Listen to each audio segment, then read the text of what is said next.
Welcome back to the Songwriter's Green Room podcast, where we take a deep dive into the craft of songwriting and a peek into the daily lives of professional songwriters. For this episode, we have the honor of interviewing Alexa Wildish, a songwriter extraordinaire and a vocalist extraordinaire times 10. To the moon and back. Alexa was a finalist on a recent season of The Voice. Wow, how do we find that? Well, on your browser, just search The Voice Alexa, and you're in for a real treat. We welcome all her fans and fans-to-be. On this episode, you'll hear Alexa talking about her musical background, as well as her many journeys through the musical landscape. So let's jump right in. Wait, there's something else I wanted to say. I love her connection with nature, and she's so insightful. Yeah, she's warm and genuine too. And, you know, all of that came forward in this interview that we know you're going to enjoy and truly appreciate. We're going to cut right into where she's tuning her guitar and warming up. Yeah, so let's do it. Take it away, Alexa. Oh, you must love me so.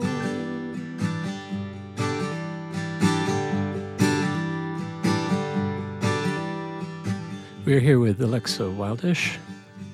Alexa, thank you for joining us here on the Songwriter's Green Room podcast. Yeah.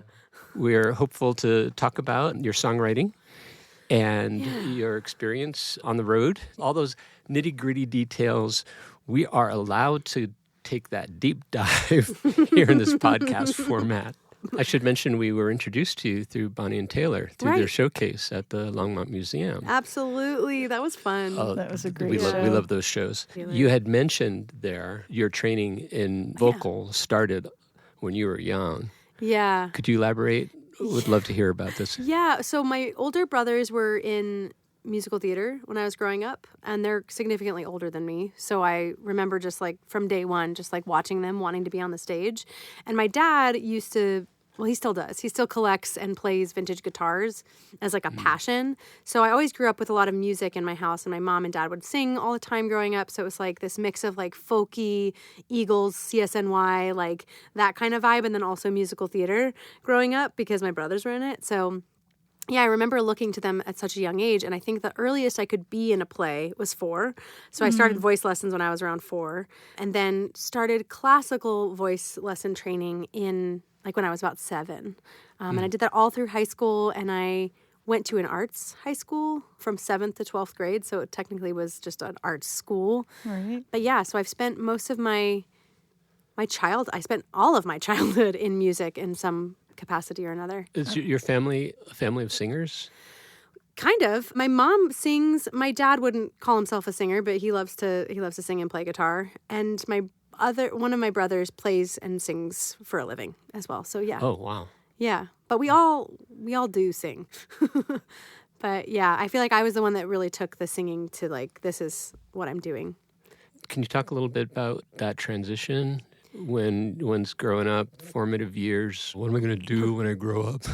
True. I actually have never, like, when I was a kid, I never didn't know what I was going to be when I grew up, which is a really interesting thing. And I have always felt this sense of, like, I'm always going to sing, period. I don't know how it's going to look. And I even was mentioning this today at my show that I played today. I was like, you know, I've done a bunch of different jobs, but it always turns into singing. Like, I worked at my dad's law office as a kid. I think I was, like, 18 or something, and I was helping him like type things into the computer, and like what I did more than actually doing my job is I would sing for everybody in the office. So I'm like, even at a job where I'm not like technically a singer, I made it a singing job.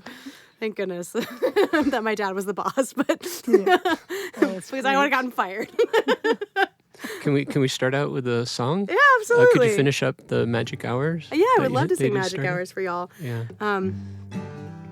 So this is Magic Hours, and this is on my self-titled EP, Alexa Wildish.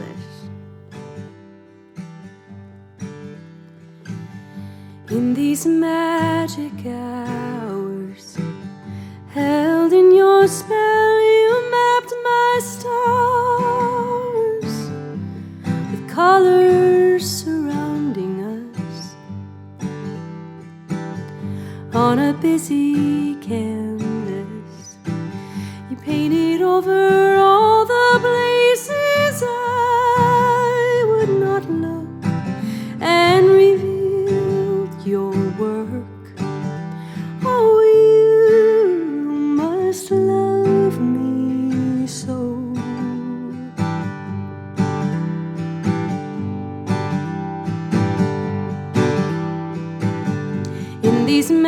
magic hours, you drew me out from under my own blanket of doubt.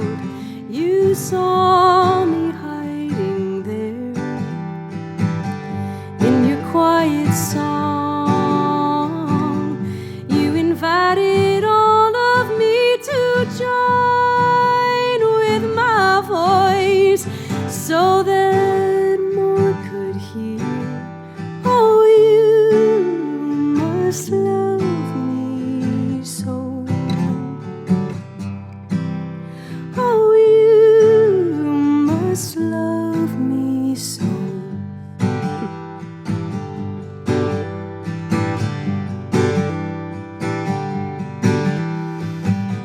When time has slowed down, I sing your poetry out loud.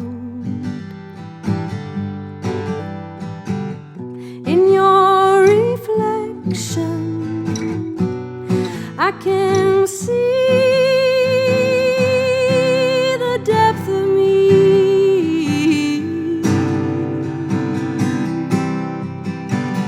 In these magic hours, all the melodies began to wheel around me like Saturn's rings.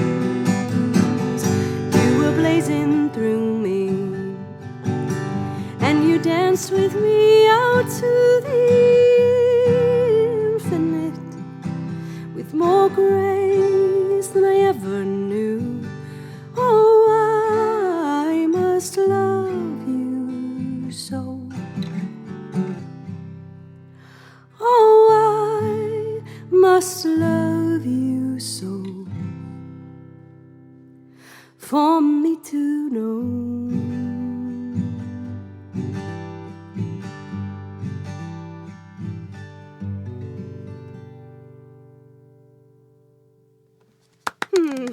Thank you. Beautiful. Thank you so much. Can you talk to us about the writing of that song? Yeah, I can. I'm just trying to figure out how to tell you about the writing of the song. That song came from a very special, important evening of my life that sort of blew my mind open. I think that's all I'll give with that. But it was a really magical evening, and it was celebrated with some really dear friends of mine. Some people think it's like a romantic song to another person, but it really was more like a romantic song to life in the universe. Like, that's really what it felt like to me. I feel like in the journey that I was on in particular, like I was having these moments of like deep self-doubt and like, oh man, I really can't do this. I don't know who I am. And I was going through a really transformational period of time. And then I had this amazing moment with some friends, and I just was like, okay, wait, I think I'm loved by life. Like, I think I need to do this thing and I need to share my voice. So it sort of awakened this whole being inside of me that's like, I might not always feel my most confident, secure self, but that doesn't mean that I'm not loved. And like, in fact, like go deeper into it, allow people to see me in this, allow people to witness me in my doubt and my fears, and just do it anyway. And remember that you're loved. So that's the short answer of it, but there's like a million things behind that. When it came about, was it a case where it all came together, the music and the lyrics, or was it a set of lyrics that came first, or was it the melody that came first? Yeah, so I remember just kind of like sitting down. Noodling. And that's what I do. I sort of like jibber jabber, use some gibberish sometimes. I'm like, oh, you must love me so. I was like, oh yeah, that's like, I like that, you know. And like, and then I was like, oh, what am I talking about? In these magic hours. I was like, oh, it's like a really specific amount of time. And I was like blown out into the universe, you know, like. Was it hours? Was it like the infinite time? And so the lyrics and the music, I wrote a draft of it, and then I worked on it. I workshopped it, and I got more specific before I made the record, which is the version you'll now hear online. Yeah. But yeah, the magic hours was always there. I think initially when I first wrote it, I always said, oh, you must love me so, for me to know. I said that every time, but we took it out when I worked with my producer, Dan Nobler, and Russell Durham, my producers, Russell Durham and Dan Nobler in Nashville. I kind of cut that out till the very end. So, but I did say it initially all the time. So, yeah, it's definitely an evolutionary song. And a song that's evolved. Yeah, and I think even now, like when I sing it differently than I sang evolving. It. Yeah, and that's the thing about live music, right? Like, I got bored of it. Not that I got bored of the song, but I'm like, I want to sing this differently. I want to try to like do some different things with my voice. I'm even singing it a half step lower than I do when just because I like where it sits. But at the time, I liked it in a different key. So it's like it's kind of an interesting thing. You said you workshopped it. What did you mean by that? I mean, like wrote. Like specified every single thing, and I like, initially when I wrote it was a little bit of a gibberish, so I was like, oh, what does that mean? And then I went deeper into it and I put more imagery into it. I was like, what would it feel like to be completely blown out, like is what I felt, and so I was kind of like trying to bring me into this reality that I felt at that moment and bringing it back into a song. When you said workshopped, it sounded like maybe you were working with others. Yeah, I mean, I did, but have some extra eyes on it and support that really helped make the song what it was. So don't want to minimize that. It was really helpful to kind of like talk about it with other friends and really get their feedback. Their feedback, yeah, exactly. That includes the arrangement. I worked with my producers on it. I worked with amazing friends who helped me with some of these lyrics, like to get that really nailed down. Yeah. In these magic hours, held in your spell, my stars with colors surrounding us on a busy canvas. You painted over all the places I would not look and revealed your work. Oh, you must love me so.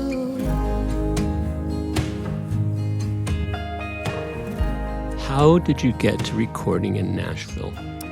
That's a really good story, but it's like the juicy story is a little bit complex, and I'll get in trouble. It's like a songwriter's dream. I know. That album is so well produced. Thank you so I much. am a sucker for the pedal steel guitar. Yeah. Got that shining right through it. Philip Sturck played pedal steel on it. He plays in Midland, so yeah, beautiful. Phil Sturck played that on my record. Okay, so how did I get to be in Nashville? That's a bit of a story, but one of my producers, Russell Durham, is a dear friend of mine. We've known each other since 2012. He produced my last record as well. But anyways, he had a friend in Nashville named Dan Nobler, who I have been a fan of for a really long time. I'd met him multiple times, and he also made some of my favorite records of like ever. And so I just loved the way that he produced, and so it was sort of this dream. But I was raising money to make this record, and I initially was going to work with a different studio, but like timing and energy and like something fell through like entirely with this other studio, and then it was like completely shifted to now we're doing this in Nashville. So it was like everything just started to like populate, where it was like, no, like you might set out to do something and then like move in a totally different direction. So yeah, I ended up working with Dan Nobler and Russell in Nashville, and man, I couldn't have imagined a more special way. Like I made it on my 30th birthday. So it was like such a cool full circle moment. And the other thing is, do y'all know the band The Waylon Jennys? Yeah, sure. Yeah. So I grew up listening to them. And when I was 17, I saw The Waylon Jennys open up for Nickel Creek. And I remember just being mesmerized by it, because I was in musical theater world, and I was like, oh, you can do this? Like, you can make not musical theater music and like do this as a living. Music, yeah. You can just make gorgeous music and like be this kind of a singer. And anyways, I remember like being a fangirl at 17 and getting their autographs and all this stuff. And anyways, years down the line, we in the studio in Nashville, they were figuring out who was going to sing backup for me. And Dan had brought up the idea of like, what about Ruth Moody? And Ruth Moody is a singer in Waylon Jennys. So I was just like, one of the Waylon Jennys would be on my record. And I just like lost it. I was like, that is such a full circle moment. And I told her when I met her, and she knows this story so well because I tell it all the time. But I was just like, oh my God, I'm obsessed with you. And also I saw you when I was 17 and now you're singing on my record. And she's one of the most amazing people that I know too. So that friendship blossomed from that record of having her sing backup for me.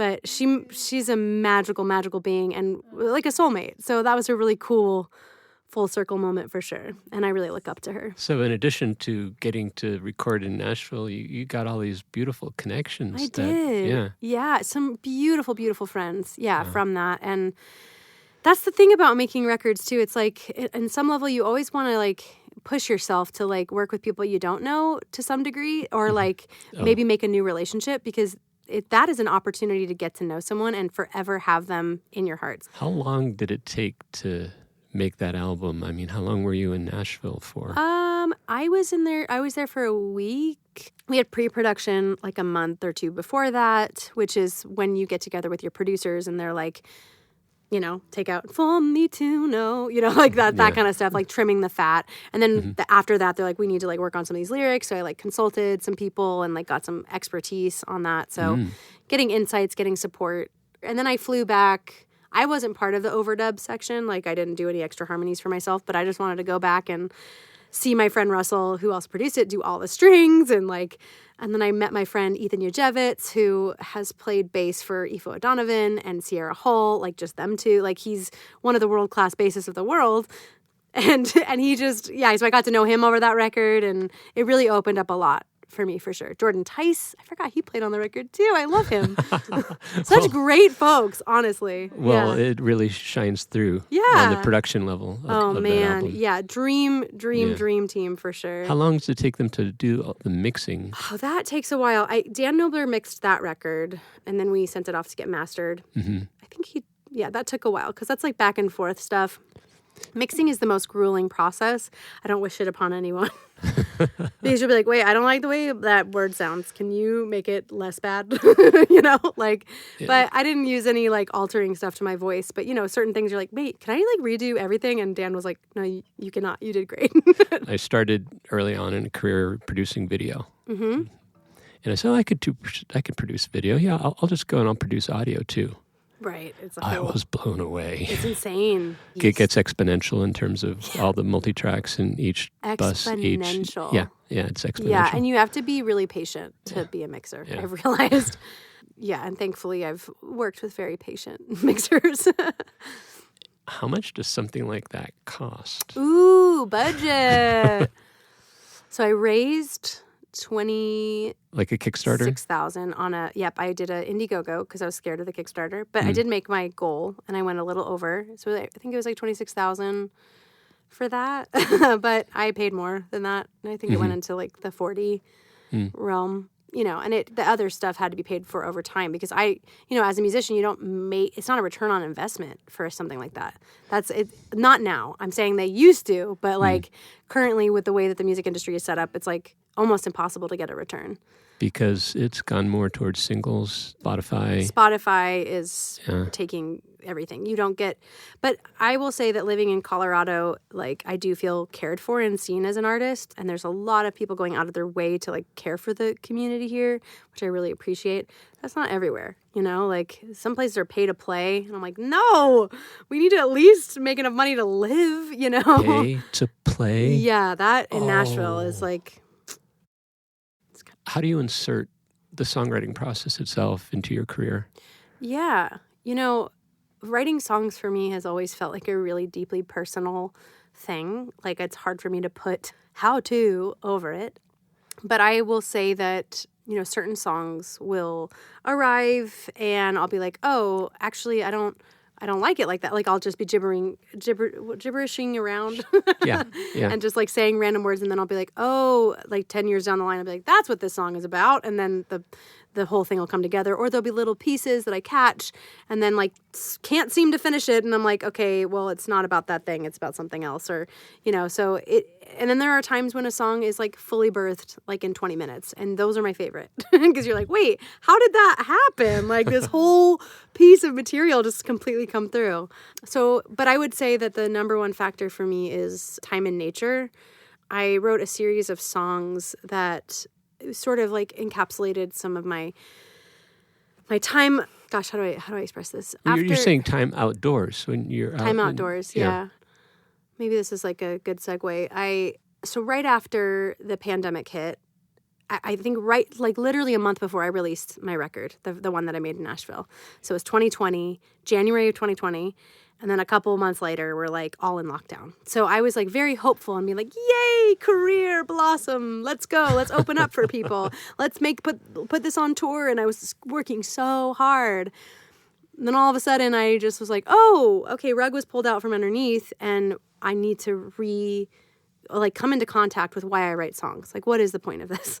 Like, the world is ending, quote unquote. But what do I do this for? What's the point of this? And so I really noticed that what really drew me into writing music is self-discovery and knowing who I am. But part of that self-discovery is getting quiet enough to hear what's coming through for me, like the information that I need. And right at the start of the pandemic, I got a really strong message to go to Nashville. So I moved to Nashville, from Boulder. Wow. Yeah, I moved to Nashville and I drove across the country by myself, sold every piece of thing that I could within distance. Because you could, at that time, we weren't even wearing masks. This was just beginning, people are Lysoling their food at this point. I would say there's a song in that. I'm envisioning Alexa driving across country to Nashville. It was really wild and scary on some level, but I was just listening to classic country music the whole way. And as soon as I get there, a week before I had moved to Nashville, a tornado came through and started to basically took over all of North Nashville and East Nashville. It swept through some of the most iconic buildings. So I knew I was moving to a place that was really tender. And then we were also just in a really scary time and very unknown. And so I get there and I move into this new spot. It was amazing. This guy from Boulder who used to live in Boulder then moved to Nashville and was looking for a roommate. And I was like, oh crap, I got to go take that opportunity. So I just moved there, with no ties except the records that I made and not a ton of friends. Made friends, but very close friends and just a couple. Yeah.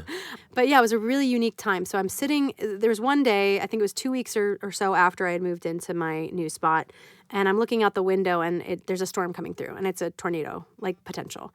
So we're getting the alarms for the tornadoes. And I was like, oh, I moved into a place that this is a normal thing. They get tornado warnings, but it wasn't just normal. They got a lot of tornado warnings, but they didn't get tornadoes all the time. So it just felt is this just going to be constant now?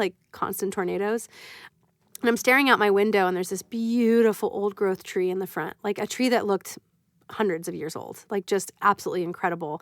And that was one of the reasons that attracted me to this spot. I was like, wow, this is a cool tree in the front yard.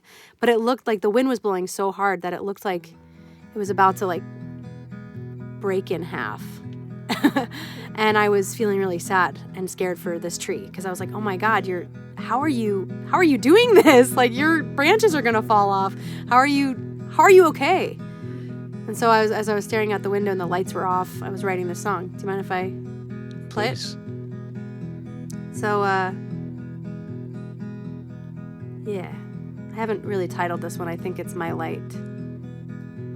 Oh, I also want to mention that this is a time when everyone was really scared, too. Oh, did I say that? I was scared, too. Fear not, she sings to me as the wind tears her limbs. My breath is shallow. Is it that simple? Are you all right, my light? Are you all right, my life?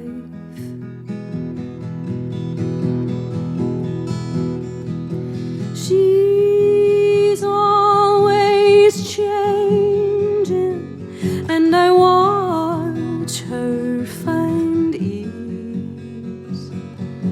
My body trembles. Do I know that same grace in me? Are you all right, my light? Are you all right, my life? Are you all right, my light? Are you all right, my life?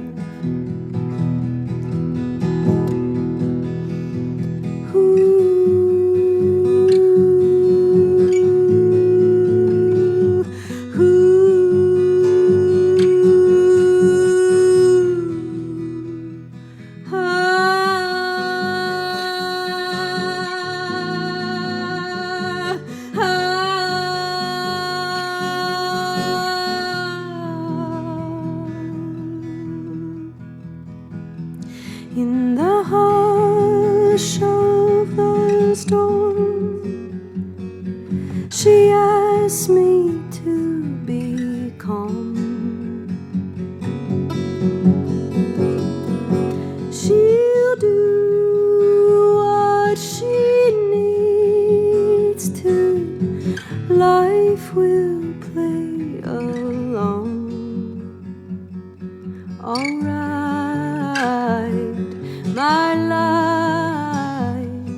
All right, my life. All right, my light. All right, my life.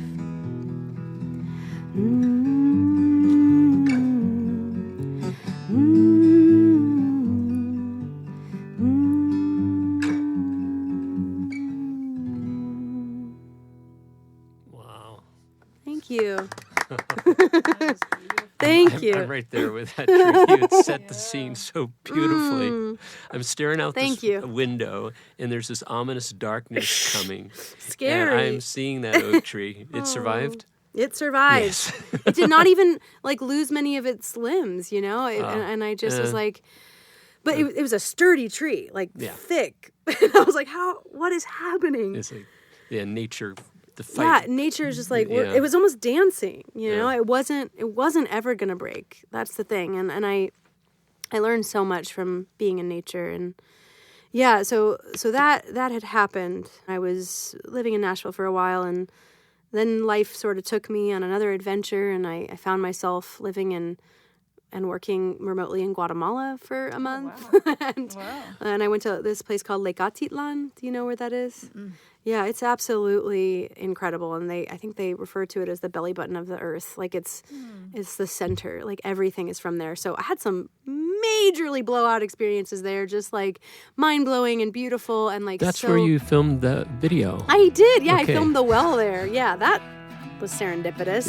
I saw the volcano off the lake and said, "That's not here." Not here. Yeah, no, it was filmed at Lake Atitlan, which was amazing, and yeah. I walked up to the edge, almost jumped right in, stood there in my nakedness.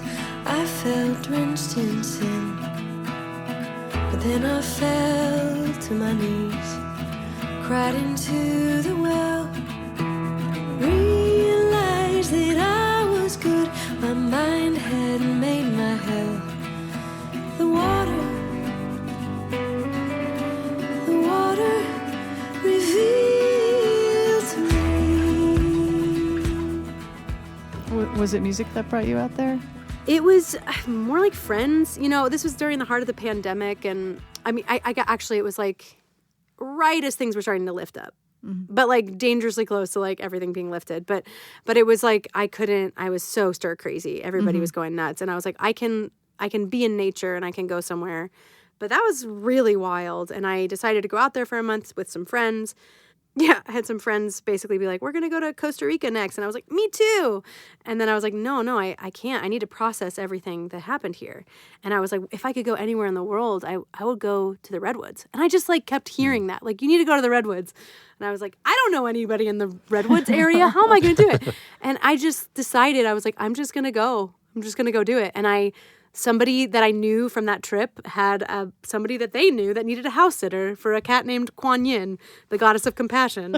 And so I cat sat for a whole month in this amazing spot that was 30 minutes from the Redwoods and 30 minutes from the ocean in Sebastopol.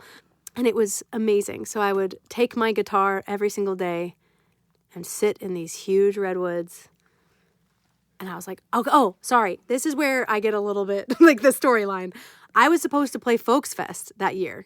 Like so I won the songwriter competition in 2019. Then 2020, they did not have Folks Fest because it was closed. COVID, Everything was closed. They brought it back in 2021, and they were like, you can play it if you want to. And granted, I had been not performing for a whole year. I didn't even know if I remembered how to write songs. So part of my journey in the Redwoods was to be like, okay, like I need to write songs. But I realized when I was like trying to write songs, it wasn't working. And when I just like devoted myself to listening and sitting in these redwood trees, like multiple songs just poured out. And it was literally like the trees wrote these songs in particular. Oh, Yeah. that's very beautiful. That's really nice. Yeah. Yeah. Well, it brought me back to an intimacy with my own art, which is such a special place to be in. And honestly, like if you don't feel it, if the creator doesn't feel it, the audience doesn't feel it. So a key word I'm hearing is listening. Yeah. Also, I'm hearing understanding. It seems like it's really important for you to understand what it is that you're singing about. But I'm also, it sounds too like sometimes there's songs that you're not quite finished until you understand them later. Or, For sure. Yeah. Well, for example, the song The Well that you saw the music video for, I had written it probably like 14 years ago now. Like it's a very old song for me. And I recorded it and I knew what it meant. But when I made the video, that's when I was like, oh, now I know. Like, this is for this moment. So art has this incredible way of being these, like, coded messages from the universe that's like, hey, look at yourself. Like, you need, like, I'm in this, like, belly button of the earth staring at the water every single day. I'm like, this is the water I was talking about before I knew I was singing about this water. Like, it's kind of trippy, to be honest. Like, songwriting is like little codes from your past self to now self. So the dynamic nature of a song, it's not like here's a song carved in stone, done. No. The opposite. It's the opposite. It's a living being. Now it gets recorded, and I feel like that is when it's the most like stable in its position. But even then, like songs have lives of their own, and they become these different pieces when I play them live. Like they don't remain the same. Sometimes I mess up the words too. So how about that? My own words. Well, that's evolved. It's an evolved word. You had a little mutation in that song, I see. And today, that was the word that was coming out. All right, that's the version of this song. Exactly. That's the fun thing about being a songwriter is you're like, well, I wrote it, so exactly. Do you want to talk a little bit about how you got onto The Voice and that experience? Yeah, that would be great. Yeah, so after that time, I spent a year living in a van. That was a whole magical, mystical, like, story. In what part of the world? I was in Colorado and New Mexico. Okay. Like, I was borrowing, actually, my dear friend Russell, who was my producer, borrowed his van that he couldn't take to school with him. And I was literally going around. Okay, so, sorry, this is where my timeline gets a little bit messed up. I'm like, what did I do? After traveling to Guatemala, I went to the redwoods, and then I went back to Nashville to grab my cart and move everything into my friend's house. And, like, I just never came back to Nashville. Like, that was a chapter for that moment. Mm-hmm. And I drove my car to Folks Fest, played Folks Fest that year with an amazing band. I literally couldn't believe it all came together at the last moment. They let me play with a band. They usually don't let the songwriter showcase winners play with a band, but because it was after COVID, they were like, yeah, whatever, just do it. And I was like, thanks, Craig. So I ended up playing with a band. It was fantastic, the most fun. So I was like, I'm going to stay in Colorado for a while, but I was living out of my car and I didn't have a home. So I was like, okay, I am house sitting quite a bit. And it was weird because I'd be like, I don't have a house tomorrow. Hopefully something shows up. And it would just like, these places would show up immediately. I was really living in the magic at that moment. It was wild, but also testing of like, letting the magic happen. It just kind of would show up. Gosh, I lived in Idaho for a bit. I was in Colorado. I was in New Mexico. Blah, blah, blah, all of that to tell you how The Voice came about. So yeah, imagine like just like years and years of adventure. Like I'm definitely a musician, but I was like living in my years of like not pushing musicianship. I was just like, yeah, I'll play a gig. Yeah, I'll do this. Like, yeah, whatever. Like whatever shows up. Where did they deliver your mail? That's a good question. I know. I still have a problem with that in Lions, but it's like the mail situation. No, but go on. Yeah. You're exploring. You're on the road. I'm exploring. I'm on the road. I'm living in a van. And then, I have to sell the van for my friend. That was like part of it. He was like, I don't want this van anymore. You can have it for a while, but we have to sell it. So I sold it, ended up moving into a place in Louisville. I was like, man, I'm back in Colorado. It's like, I just like ended up back here. And then magically found my way to Lions, which I've always loved because of Planet Bluegrass and the community there. And around that time, I was like playing a lot of old folks' home gigs. Like I have a lot of connections here because I had lived here from 2016 to 2020. And I like knew that I had a lot of like ways to make money, but I was playing a lot of these old folks' home gigs and I was driving. I was driving in my car after an old folks' home gig. And I just had this beautiful moment with this this audience that was just so captivated, and they were like 30 people. And I thought to myself, I started to cry. I was like, man, I really love doing this. I want to do this on a massive scale. So I just like thinking that out loud. I was like, I really want to do this for a lot of people. Please, I really want to do this. And then like 10 minutes later, I get a text message from my friend who casts for The Voice and was like, hey, do you want to do this season of The Voice? Like, do you want to try out again? And I was like, yes, immediately. And I told her yes. Because it was literally like an answer, like in that moment of like, oh, I have to go do this thing now because I asked for this. But I'll tell you, ever since I said that yes, I was like, oh no, why did I decide to do this? And I had all these preconceived ideas of like, oh, The Voice is going to change me. They're going to try to make me a country star, because I had auditioned in 2019 and I was all over the map. I didn't quite make songs my own. I was just kind of like, I'll sing this song in a pop sound, and then I'll sing this in a country sound. And they were like, you're country. And I was like, no, I'm not. So this next time I auditioned, I was just like, how do I be most authentically me and like bring this forward? Because they were looking for artists. They were not looking for someone that was a cookie cutter copy. So they wanted to hear your interpretations. Yeah, they wanted to hear my interpretation. Cool. So sent in a video, and voila, 6 months later, I end up auditioning. I sang 2 songs for my audition. I sang a cover song of Dua Lipa's Levitating and Songbird, actually. Yeah. And then I got on, but it was no guarantee. Like every single moment leading up to The Voice was very much like, yeah, you could get cut. You could get cut today, tomorrow, we don't know. Like, and so you're just like on a chopping block the whole time. It was very vulnerable, but I had spent that whole year before just sort of like nesting in this amazing little spot in Lyons and being like, oh, I just want to stay here forever. And then it was like, go to Burbank. and across the street is an El Pollo Loco and a Starbucks. Like, that's what you got for food. And I'm like, no. Was there a camaraderie among the contestants? Sure. I didn't really I was very hermited. It's a very interesting thing. I think partially at the beginning, there's like 200 people there because they filmed 2 seasons at the same time. So I'm like 34 years old, just being like, I'm going to protect my peace. Like, it was like everyone from 13 years old to 50. And you're just like, the energies and the amount of chaos was too much for me to handle, to be honest, because everyone's like, we're at summer camp. And I'm like, I'm not at summer camp. So I spent... Funnily enough, I would spend a lot of time just by myself, like sitting in the parking lot next to these big trees in the parking lot. And people would walk by me, like some of these contestants, they'd be like, this is your spot, eh? You're just like sitting by this tree. And I'm like, yeah, there's like a single patch of grass here. And I'm putting my feet on the ground and I'm trying to find my nature in Burbank. Exactly. Yeah, it was harder to find nature in Burbank. And we also didn't get to have cars. Like, we had to stay. Like, we couldn't go within 10 miles, I think it was like our radius clause. Like, we were not allowed to leave. Because they had to call. You were on call. You're on call consistently. Wow. Yeah. And you never knew what your schedule was going to be like. And it was very hectic. So people would just like spend their days like hanging out by the pool. And I'm very fair skinned, so I did not do that. Yeah. I was like, I'll dip my toe a little bit and then I will sit by the tree. But there was a camaraderie among For sure. So what I was saying is that blind audition period of time, which is the first length, like we had a month, or it was 5 weeks that we were preparing for the blind audition, that I was more hermited. When I came back, so they flew us back for like 3 weeks, and I knew that I made it on The Voice. I knew that I got a 4-chair turn.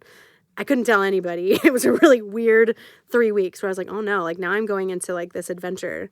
And I went back to Burbank, and that's when I started to make some deeper friends. Like, made really good friends with this artist named Lennon Vanderdoes, who was also on that season with me. We went on tour last year together. Turns out our voices were crazy similar when we'd sing together, so we like found this magic. And my friend Steve Colvin, he was like such a grace for me. And yeah, I made friends for sure. But I definitely was like a little bit, like I didn't stay up late like people were doing for a while. I was like, this is a job, you know? Yeah. But that's also me and like the age that I was at, you know? Like if I had done it several years before, I would have been like, who am I? But now I'm like, no, I just had all this life-changing experience. Like, no one can tell me who I am. I'm me. So, yeah. So that was basically another cool chapter. Yeah, that you made it through. I know. I get to have been on a reality show to my list of bucket list things. Thank you for sharing that. People certainly curious. What I'd love to hear, and I know Tracy would too, you talked about songs within the redwoods. Yeah. For sure. You were going to share something there. I'm debating on how I want to share this, but so these songs are unrecorded. Same with the last one. And I have been really, really wanting to make a record of my original music again. But as you both know, the cost of it is prohibitive. So I've been applying for some grants to get some new art done. So wish me some luck. Yeah, just trying to get, because the financial backing is the hardest part, I would say, to getting art made. And I just made this record last year, so I'm still trying to get that paid off. Trying to promote that one. Yeah, I'm trying to promote it, exactly. Yeah.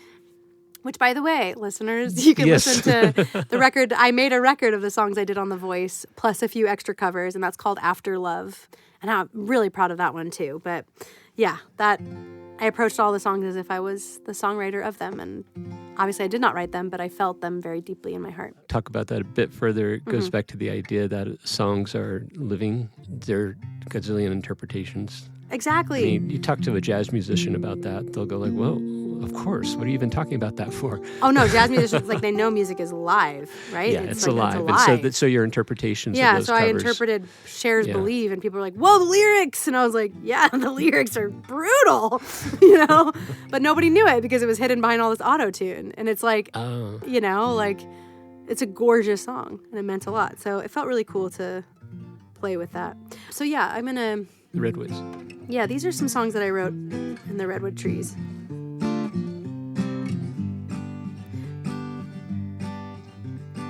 I repressed these memories, my body recalled them for me. Camouflaged behind my doubt, until now I could not have seen. Oh, how kind my body is to me. Oh, how kind my body is to me. Oh, how kind my body is to me. Oh, how kind my body is to me. Are my memories even real? The fog's rolling up from the sea. I can trust what I feel. There are riptides inside of me. Oh, how kind my body is to me. Oh, how kind my body is to me. Oh, how kind my body is to me. Oh, how kind my body is to me.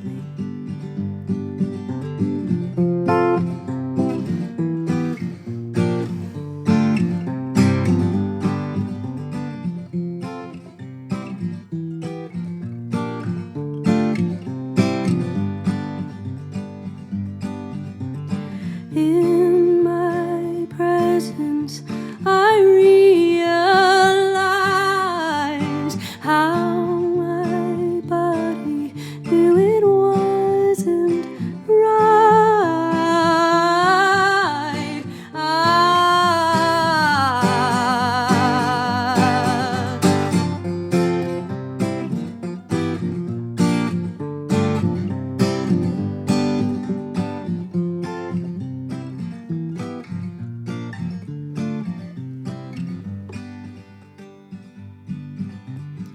I felt heavy, I didn't know why.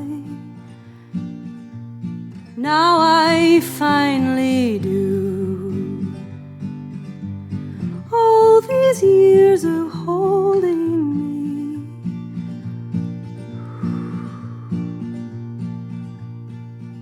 dear body, now I can hold you. Thank you. Wow. Thank you. So beautiful. I appreciate it. After a concert, you're high energy. How do you come down? How do you That's deal with that? a really good question. Deal with that energy. Some days. So yeah, being a live entertainer is its own weird reality to live in, because you plan shows ahead in advance and you're a human being, right? So you might have a bad day and have to perform, or you might be like, I don't feel like telling any of these stories. I don't feel like talking. I'm in a bad mood. I just want to eat popcorn and watch TV. You want to do that, but you can't. Wow. So there varies in different energy. Like sometimes I'm like way on cloud 9 after a show. I feel like wow, I had the best time. It was so much fun. I just want to party. And then there's sometimes where I'm like, I am so tired. I just want to go nap and never be seen again. And it's definitely an energy expenditure. you know, I have a lot of respect for touring musicians who do it every single night and in different places and feel like that job is not an easy job. I've only done it a little bit because, well, the pandemic kind of like stopped my touring schedule. And then The Voice opened up another opportunity to tour, but I don't have a booking agent or a proper manager. And so there's this like, it's so hard to convince people that you're good enough to do this thing. It's like a hierarchy for sure. Definitely am ready for all those things. So if anyone listens to the podcast and is a manager, I would love that. But it's not about talent all the time. It's more about like, yeah, who you know and like, you know, it's magic. So I'm just assuming that my manager and my booking agent are out there. They know. It's going to be such a fun team. Who's Karen? Karen is my publicist. So she's been a fun part of my team as well. But she joined on last year. Yeah, so she is a firecracker of a woman, and I love her. So she'll listen to this. There's publicist, there's manager, there's a booking agent. There's like publisher. There's a lot of things you can need get. a whole team. Yes, and actually last year I did have a friend who was managing me, and she was full of business experience, but she was more novice in the music world. So, but she knew that it was going to be kind of experimental of like, I don't know if I'm going to want to take on this job forever. And then she moved away and had to start school. So that was unfortunate to lose that connection. But you have to make up things sometimes, and it helps to have someone managing you. Managing meaning they're arranging gigs. She was helping. She was also booking. Records. She was doing the role of both a booking agent and a manager. So she was doing all of my booking emails, like looking up new places. We would also like career. I was co-managing myself. So like she knew that she was helping me, but we would like she would think of things like, let's bring this person. Like she would think of all the things that I would forget to think about. And then we had the support of Karen, who is like very music industry knowledgeable. And she is so supportive of women in this industry, especially like songwriter women, you know, like she really cares about that. It's very clear. And then my producer Russell was also doing so much support. So last year I had a big team, and then when the record came out, we were all burnt out. It burns you out, and I was like, I don't know, do I do music anymore?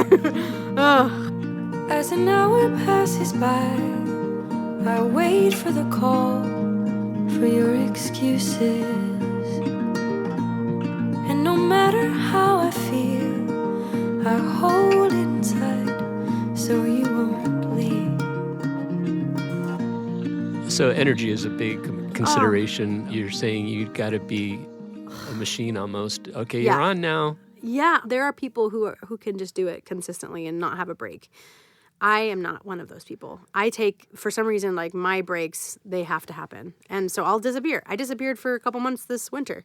Now I'm coming back. There's an irony there, because with the music that people want to hear, to want to get touched by, Yeah.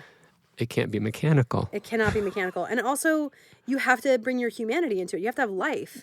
So if you have a rich life, like oftentimes, yeah, it's harder to be a working musician in the same way, because you're like, I need to take a break. But it's like, no, you have to apply for every festival and do all this right now. And I'm like, you know, I just have to live my life. And I think the way that I was living post the pandemic, where I was just like letting things come to me, was a really magical and mystical way of living. But I also felt like I was like, well, but I also don't have like far ahead shooting. I was just like waiting for the things to come to me, which is cool. But now I'm trying to find the balance. Those are beautiful stories you had about Guatemala in the Yeah. redwoods. I lived a life so that I could tell a story. Yeah.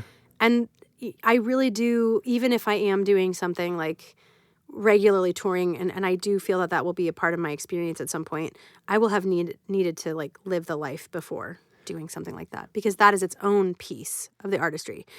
What are your hopes for the future? Well, I mean, I want to continue to touch as many hearts as I possibly can. And I don't know exactly how that's going to occur. I, of course, hope to play all the cool-ass venues that we've got. You know, like, would be amazing to play Red Rocks. And I envision playing with a band and, like, having this, like, full sound, because I love playing with a band.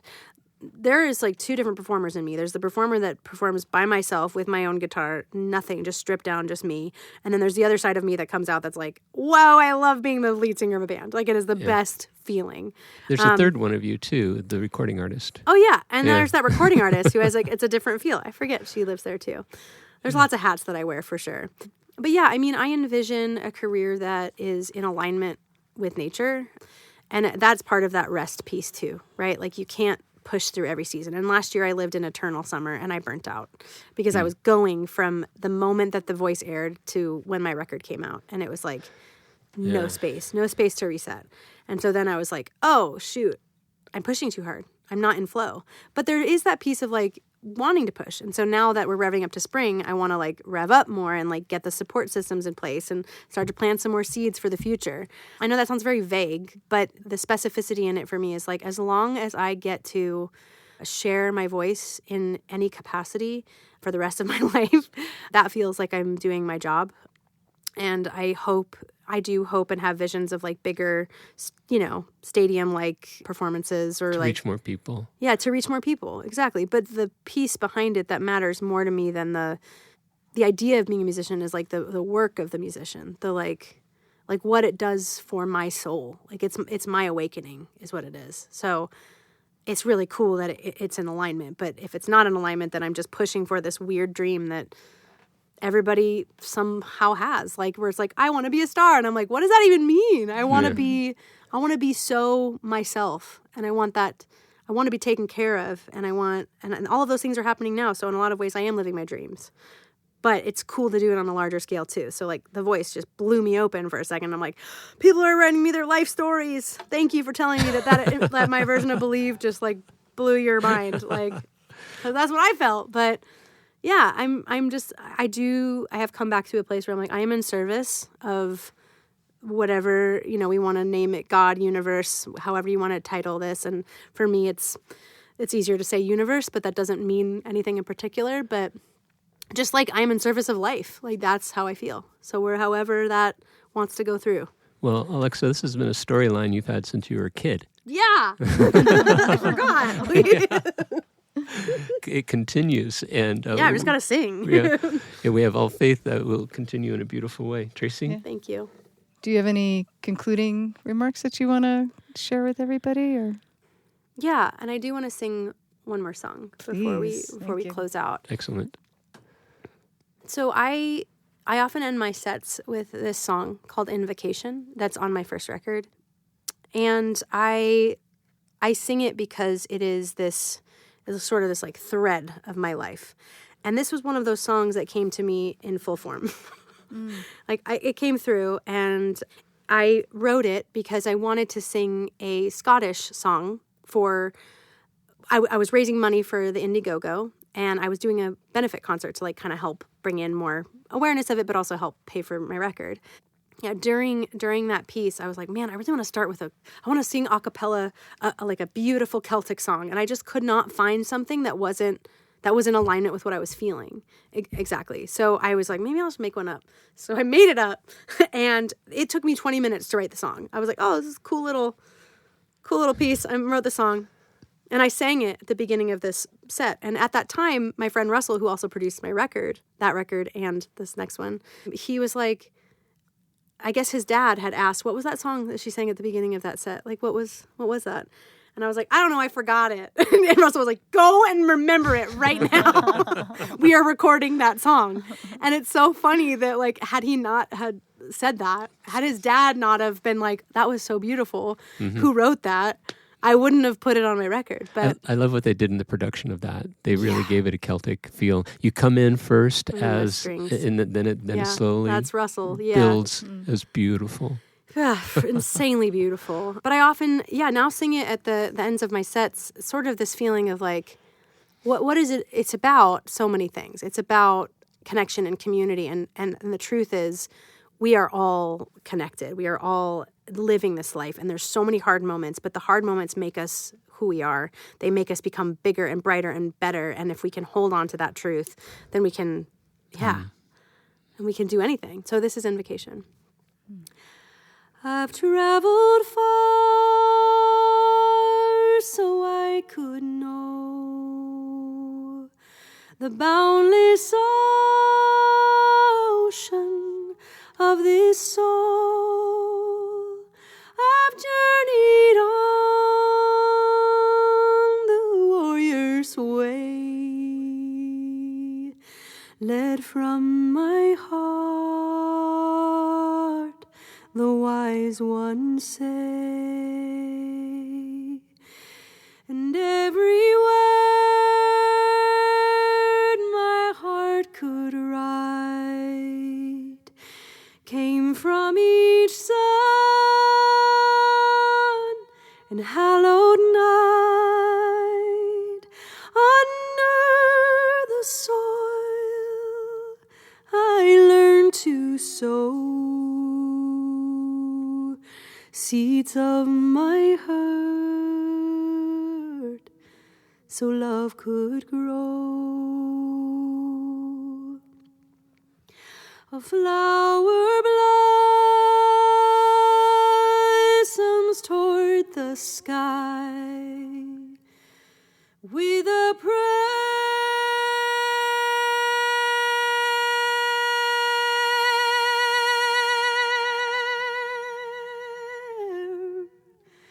and humble sigh. I'm tall with grace because of you. You are my roots. You've made me new.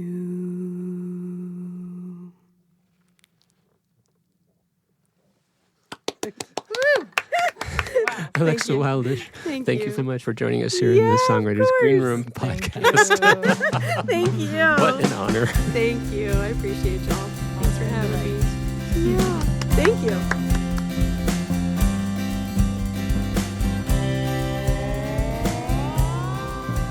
A great thanks to Alexa Wildish for making it to our Green Room studio amidst her busy schedule.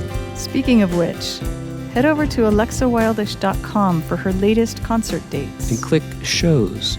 And thank you, listeners, for subscribing to this podcast series.